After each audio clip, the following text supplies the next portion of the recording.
క్రీస్తునందున్న ప్రియులకు ప్రేమతో వందనాలు తెలియజేయుచున్నాను. ఈరోజు దావీదు గారి ద్వారా దేవుడు మనకు చేస్తున్న వాగ్దానం ఏమిటనగా, కీర్తనల గ్రంథము 10వ కీర్తన 17వ చరణం. యెహోవా, లోకులు ఇకను భయకారకులు కాకుండానట్లు బాధపడు వారి కోరికను నీవు వినియున్నావు. ఆమెన్.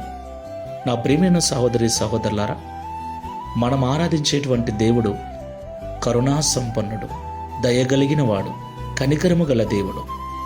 ఈ లోకంలో దిక్కులేని వారి ఎడల, బాధపరచబడు వారి ఎడల, త్రోసివేయబడు వారి ఎడల, వెలివేయబడిన వారి ఎడల కనికరము చూపే దేవుడై ఉన్నాడు. ఈ మాటలు వింటున్న ప్రియ సహోదరి సహోదరుడా, లోకులు నిన్ను బాధ పెడుతున్నారా? లోకమును చూసినప్పుడు నీకు భయం కలుగుతుందా? దేవుడు నీతోనే మాట్లాడుతున్నాడు. లోకము చేత బాధించబడుతూ ఉన్నట్లయితే దేవుడు నీ ప్రార్థన విని ఉన్నాడు, నీ బాధను చూసి ఉన్నాడు. దేవునికి మహిమ కలుగునుగాక. నీవు నిరీక్షణతో ప్రార్థనాపూర్వకంగా నీ విన్నపములను దేవునికి తెలియచేయి. నన్నెవరు చూడట్లేదు, నా బాధను ఎవరు పట్టించుకోవట్లేదని నువ్వు అనుకోవద్దు.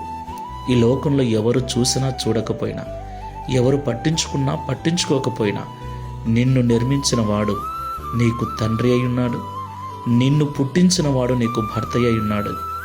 ఆయన నీ బాధను పట్టించుకొని ఇంతకు మునుపే నీ బాధ ఆయన విని ఉన్నాడు. నువ్వు బాధ నుండి విడిపించమని ఆయన సన్నిధిలో పెట్టిన మొరను, నీ కోరికను ఆయన విని ఉన్నాడు.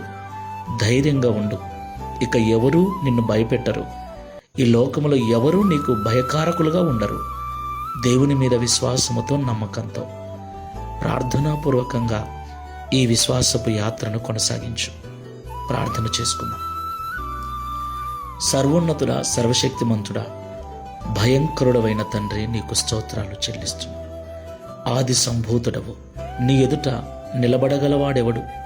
నీకు విరోధి అయిన వాడెవడు తండ్రి? ప్రభువా, నీ పిల్లలమైన మాకును ఈ లోకంలో విరోధంగా నిలబడు వారు ఎవరూ లేరు. అయితే లోకములో కొన్ని బాధలు, కొంతమంది చేత ఇబ్బందులు, కొంతమంది చేత నిందించబడుచు, దూషించబడుచు, చులకనగా చూడబడుతున్న వారు మాలో ఉన్నారు. ఆ బాధను తట్టుకోలేక, భరించలేక నీకు మొరపెడుతూ ఉండగా, వారి మొరను, వారి కోరికను వినియున్నానని ఈరోజు మాతో మాట్లాడినందుకు స్తోత్రాలు. నిరీక్షణ అనుగ్రహించండి. శుభప్రదమైన నిరీక్షణతో ప్రార్థనాపూర్వకంగా గడుపుటకు సహాయం చేయండి.